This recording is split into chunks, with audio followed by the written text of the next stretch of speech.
Saul's YouTube channel? Saul's YouTube channel is all about What? Oh no! Oh no!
Hello lovely people, Jess is back. Again, it's me, Saul. Welcome back to my channel.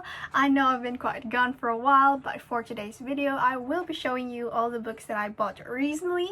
And the funny thing is, I went to another city and the only thing that I could think about after I arrived was that I had to go to Fully Booked or to any local bookstore in that city because I just wanted to branch out or venture out there. Now I ought to show you. I went to Davao. I visited all these beautiful places. I'm here to show you all my new babies. So a little story time. I've earned just a bit, enough for me to buy some books. I kind of saved up, and also I am using my allowance. I'm using it on books. I'm very generous when it comes to books. I bought...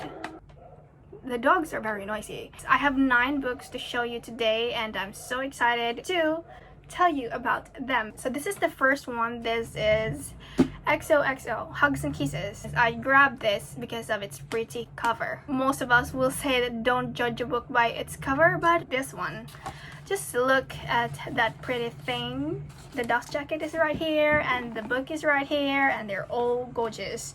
I'm in love with the cover, the palette, the colors. It looks like stickers. Why is it so nicey outside? A little bit about this book. It's starting with this girl named Jenny who is musically inclined. I think she plays a certain classical instrument, if I am not wrong. She has her own struggles about her dreams. She suddenly meets this stranger, this charming, mysterious guy in Los Angeles, and they click together. But the thing is, he has a flight to catch back to Seoul, South Korea, and now she can't forget this guy she met out of nowhere. And when Jenny returns to South Korea with her family because of a certain event, she discovers that the school she transfers into is the one that has the guy in it as well. So it's gonna be messy, especially because she discovers that he is a K-pop idol. I mean, I've never dreamed about a time that a published book will talk about a bit of K-pop idol romance. I'm pretty much surprised about this entire thing and I'm very intrigued as to what will happen. I don't really know what my reaction will be like, especially because I grew up watching and listening to K-pop music with K-dramas. So yeah, I mean, it's gonna be fun, that's what I'm sure of. Second book is Norwegian Wood by Haruki Murakami. So many people have recommended this book. I actually did not read anything about it because I really like it when I get surprised. I trust the reviews and I am just all here for it. I don't know what's gonna happen with this book. This is my very first Murakami book. I know that there has been debates of him writing through the male gaze, but I am excited to know what it's gonna be like when I actually read it. The one thing I'm sure of is that it talks of these two people who are trying to recover, who are trying to get through this losing of a certain best friend. Norwegian Wood takes us to the distant place of a young man's first hopeless and heroic love. I am not gonna delve deep into it, but it probably just talks of how they will go through this stage or phase of their life as they go through college, as they discover their feelings, and as they meet new people. So I'm probably gonna be interested in it anyways. So yeah, that's Haruki Murakami for today. For the next book, I've heard lots of great reviews about this. Everyone is talking about this, so I gotta read it, especially because I read The Kite Runner and I was heartbroken. It was a good book, but it was hurtful as well. This one is 1000 Splendid Suns by that same author. I am so excited to talk about this and to finish this and read this,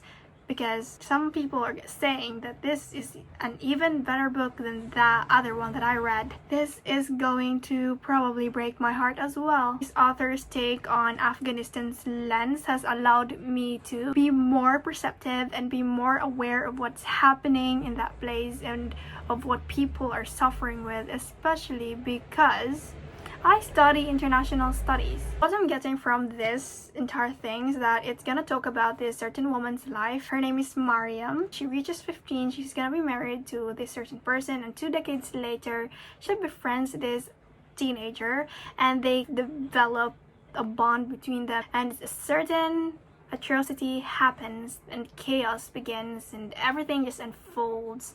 And I know it's probably gonna make me cry. Next one, I saw the reviews about this.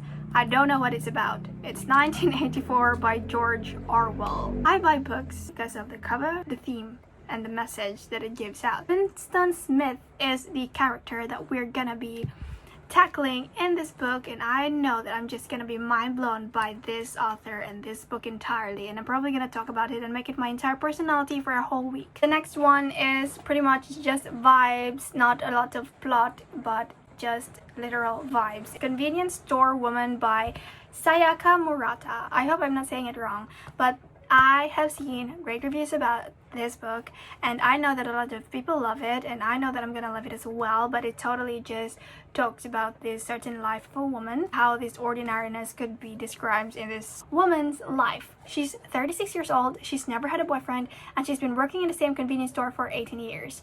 Her parents wish she'd get a better job, her friends wonder why she won't get married, but Keiko knows what makes her happy, and she's not going to let anyone take her away from her convenience store.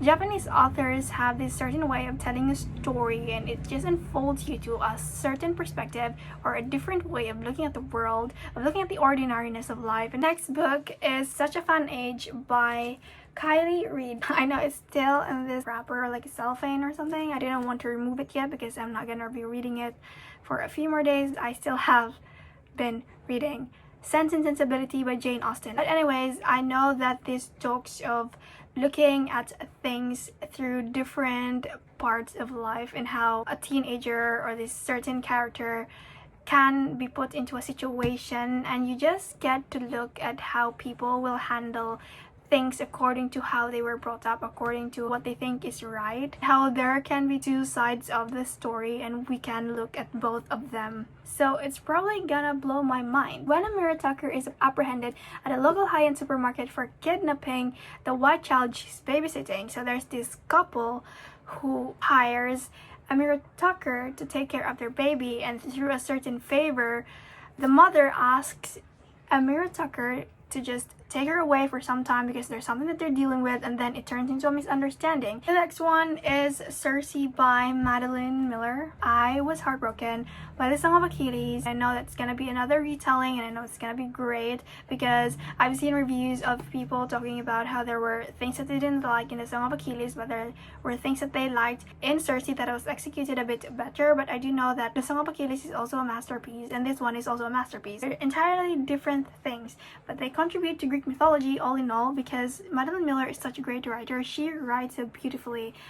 It's so poetic. I just know that I'm gonna enjoy it. An epic spanning thousands of years that's also a keep you up all night page turner. And if that's not enough of a comment for you, then I don't know what is. I have 2 books left, and I saved these 2 books because these had always been either 5 stars or 4.5 stars. With these, second to the last one is The House in the Cerulean Sea by TJ Klune. I don't know if I'm saying it right. There's a hole in here. I bought this book as soon as I saw it. I grabbed it. It talks of this certain magical island. It's kind of dreamy. This island creates a relationship and how we develop an attachment to these certain characters. They're magical children, and suddenly out of nowhere there is a person who has to go to this island in order to determine whether 6 dangerous magical children are really dangerous and that they're likely to bring about the end of days. So this certain character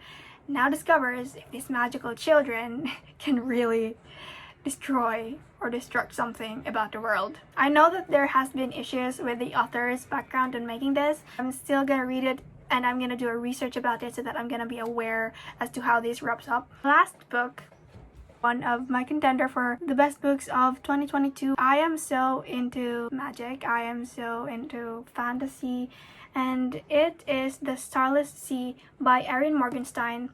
This author is the author of The Night Circus as well, and I still haven't read The Night Circus. Yeah, this is The Starless Sea, and I've heard lots of great reviews about it. I know that I'm gonna love it. That's why I bought it when I saw it at the bookstore. From the very beginning, I have no idea about what this entire book is, just as long as it has magic in it, and it's gonna make sense of humanity and the realms of the world and the aspects and elements that we usually don't talk about, but put it in a fantasy kind of way that it makes sense and it just blows you away. Far beneath the surface of the earth, upon the shores of the Starless Sea, there is a labyrinthine collection of tunnels and rooms filled with stories. From that very sentence, I was already hooked. And as someone who has loved Piranesi with all these philosophical things that happened and the underlying themes of it, there was so much things to learn, and I know that I'm gonna be struck with this book as well. I'm gonna love it. Lovely people. Those were the books that I bought in Davao City, fully booked, and I am so excited to go into each one of them. I'm gonna have so much fun for the coming weeks because I'm gonna be reading so much and I'm just so into it. So yeah, I hope that you enjoyed this video. I hope that you come back because I'll probably be updating more now. I also, a bit of a secret, but it's not a secret anymore, I bought books again, and they're at a very considerable price, and I'm probably gonna be talking about them. I'm gonna let you see them all when it arrives, but for now I'm gonna show you again the books that I bought recently. There's 9 of them and I love them all. See you when I see you. Thank you for coming to this channel, and I hope that you enjoy and just look forward to the next video.